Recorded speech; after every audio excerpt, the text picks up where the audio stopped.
आपकी मांगे सब मानी जाएंगी। हाँ, हमने चौधरी चरण सिंह जी के लिए भारत रत्न की उपाधि और जो हमारे जितनी हमारी संख्या उस हिसाब से उत्तर प्रदेश सरकार भारत सरकार में हमें प्रतिनिधित्व चाहिए और उस सेंटर में आरक्षण चाहिए। हाँ, उसमें उन्होंने कहा कि जैसे जैसे समय मिलेगा वैसे वैसे आपकी मांग सारी पूरी करी जाएंगी। गन्ने की पेमेंट के लिए भी उन्होंने कहा ब्याज की भी व्यवस्था बहाल जल्दी कराई जाएगी और पेमेंट भी काफी जल्दी कराया जाएगा। चलो भाई साहब जी। रविंद्र राजोरा, बुलंदशहर। ये बताइए कि किस तरीके से क्या-क्या मांगे आप लोगों की तरफ से रखी गई? गृह मंत्री जी ने किसान का उत्थान, नौजवान के लिए काम, क्षेत्र का विकास, भारत की सुरक्षा, समाज का उत्थान, इस विषय पे पूरा भरोसा दिया है और जो सरकार जनता के हित में नीतियां लागू करना है उनको तीव्रता के साथ लागू करेंगे। जो किसान की समस्या है, जो भी समस्या है उसको शीघ्रता से निस्तारण करेंगे और गन्ना किसान को महत्व देते हुए अमित शाह जी ने पूरा विश्वास दिया है। हमें भरोसा है कि वो पूरा करेंगे। तो जाट नेताओं के संग अमित शाह की मीटिंग फिलहाल खत्म हो चुकी है और अब जो नेता निकले, जब तमाम सारे उनसे सवाल किए गए तो उन्होंने साफ तौर पर कहा कि वो जल्द से जल्द जो नई नीतियां हैं उनको लागू करेंगे। और इस बीच लगातार क्या प्रतिक्रियाएं आ रही वो भी हम अपने दर्शकों को लगातार सुना रहे हैं। सवाल यही कि जाट नेताओं के संग जो बैठक हुई, क्या कुछ चीजें आज माननीय गृह मंत्री जी के सामने जाट समाज ने कुछ मांगे रखी थी। एक तो जाट आरक्षण का जो मुद्दा पिछले छुटा हुआ था उसके लिए कहा है। दूसरा उन्होंने कहा कि चुनाव के बाद आपकी कोई निराश नहीं किया जाएगा। हाँ, एक चौधरी चरण सिंह जी को भारत रत्न की मांग थी, यही मांगे थी।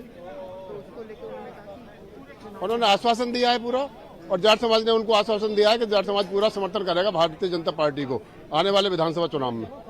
जी नहीं, ऐसा कुछ नहीं है। नहीं बोला है इस मामले में। तो फिलहाल जो बड़ी खबर निकल करके आ रही, चौधरी चरण सिंह को भारत रत्न की मांग पर भी अमित शाह ने आश्वासन दिया। मैं धौला विधानसभा धौलाना विधानसभा से हाँ, बोला है इन्होंने कि हम और भी बेहतर करेंगे। मतलब गन्ने का रेट में हमने क्या किया है कि पहले तो समय से भुगतान करने के लिए प्रोग्रेस किया है और जो वादे हमने कर रखे हैं उनको पूरा करेंगे। तो ये इसलिए है। बाकी एक दो मतलब हमारा अभी घोषणा पत्र आने वाला है और उसमें क्लियर हो जाएगा। और क्या मोटी बात आपको, सबसे महत्वपूर्ण बात आपको क्या लगी आज मंत्री जी की बात मुझे बहुत ही बढ़िया लगी। मंत्री जी हमारे मोदी जी बहुत ही सटे हुए नेता है। तो बहुत ही सटे हुए, मतलब जो जैसे देश के लिए होना चाहिए वो। और भी जो खर्च की बात चेयरमैन साहब आप इधर आओ। नहीं भैया और किलो भाई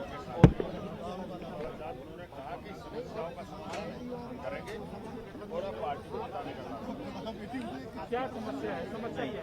अब समस्याएं बहुत सारी हैं, समस्याएं बताएं। नहीं, लेकिन तब भी बताइए। ये तो हर सरकार में चलता है, लेकिन उससे मतलब बहुत चीजें सुधार आई है। जिन पिछली सरकारों में मिलें बंद हो चुकी थी उत्तर प्रदेश में, इस सरकार में 20 मिले उनका विस्तारीकरण हुआ है और गन्ना भुगतान भी ठीक चल रहे हैं।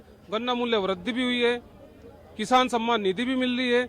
सुरक्षा को लेकर आज उत्तर प्रदेश अच्छा है। बीमारू प्रदेश होता था, वो अखिलेश जिसने पूरा दंगा इस प्रदेश में किस कदर था, बहन बेटियां सुरक्षित नहीं थी। तो फिर से मुख्यमंत्री जी पे हमें पूरा विश्वास है। पूरा जाट समाज खुले मन से वोट करेगा। मैं मुजफ्फरनगर से आता हूँ, वहाँ पे डॉक्टर संजीव बालियान जी हमारे नेता है।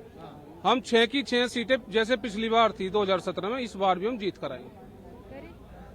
देखिए, गृह मंत्री जी के सामने जो समस्या रखी गई है वो जाट आरक्षण की समस्या है, बेरोजगारी की समस्या है, महंगाई की समस्या है।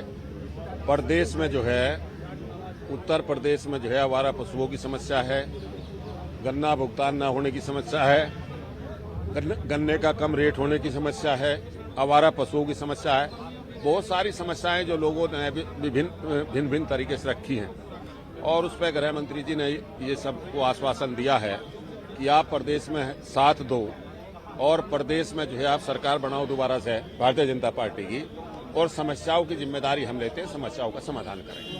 गन्ना को लेकर भी आप लोगों ने चिंता जाहिर की थी और जाट आरक्षण को लेकर भी आता होगा। उसमें भी कहा कि वो बात मेरे दिल में है और इसके लिए हम आपको आश्वस्त करते हैं कि हम जो है आपकी समस्या का समाधान, मतलब जितनी समस्याएं उठाई सारी समस्याओं के उन्होंने कहा कि मैं आप लोगों को आश्वस्त करता हूं कि आप जो है भारतीय जनता पार्टी की सरकार बनवाओ और हम जो है आपकी समस्याओं का समाधान करेंगे। किसान आंदोलन के बाद जाट नाराज है, क्या ऐसा कुछ है और आज नाराजगी दूर हुई है? देखिए, नाराजगी तो है।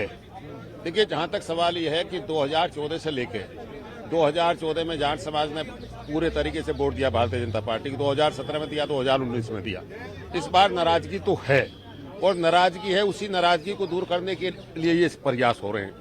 तो नाराजगी तो है इस बार, उसे तो जो सही बात है। आज की मुलाकात के बाद वो नाराजगी की जगह हाँ, वो नाराजगी कम होती जा रही है। आज के बाद हम उम्मीद करते हैं कि वो जो है काफी हद तक दूर हो जाएगी। हाँ, बीजेपी के समर्थन के लिए लोगों का जो कुछ लोगों के मन में आशंकाएं थी वो दूर हुई हैं और बीजेपी को समर्थन देने का लोगों का मन मजबूत हो रहा है। वो कह रहा है मैं उसको बुश भर दूंगा, वो कह रहा है मैं उसका सिर फोड़ दूंगा। क्या है, गठबंधन है ये कोई गठबंधन है? अजी कौन कहता है नाखुश है? ये सारे गन्ना किसान आए हुए हैं। गन्ना किसानों ने भरपूर मात्रा में विश्वास दिलाया है कि आप पहले भी बीजेपी के साथ थे और आज भी बीजेपी के साथ है। रिजल्ट फर्स्ट क्लास आएगा। 2017 में जैसे सरकार बनी थी और जिस तरीके से भरपूर वोट मिली थी उसी प्रकार से दोबारा 2022 में बीजेपी की सरकार बनेगी उत्तर प्रदेश में।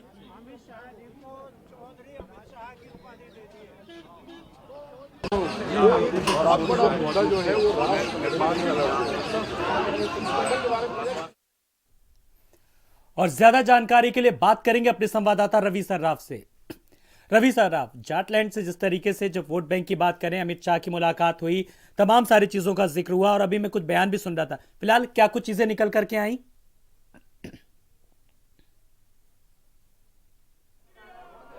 मैं निवेदन करूंगा भाई प्रवेश वर्मा जी से। वार्ता की है कि समाज में किस किस तरह की दिक्कतें हैं, समाज चाहता क्या है। और मैं कहना चाहता हूं, गृह मंत्री जी को मैं धन्यवाद देना चाहता हूं। इस तरह की नहीं समस्या समाज के लोगों ने रखी है। एक तो हमारा केंद्र में जो आरक्षण था वो गृह मंत्री जी से पहले भी बात हुई थी, वो पुनः हम लोगों को हम चाहते हैं, हमारा समाज चाहता है कि वो लागू हो, केंद्र में भी हमको आरक्षण मिले। कुछ किसान से संबंधित समस्याएं थी, गन्ने के पेमेंट की है, गन्ने के रेट की है, तो इस तरह की समस्याएं थी। गृह मंत्री जी ने उनको गंभीरता से लिया है और आश्वासन दिया कि समाज में जो भी इस तरह की समस्याएं उनको दूर करेंगे।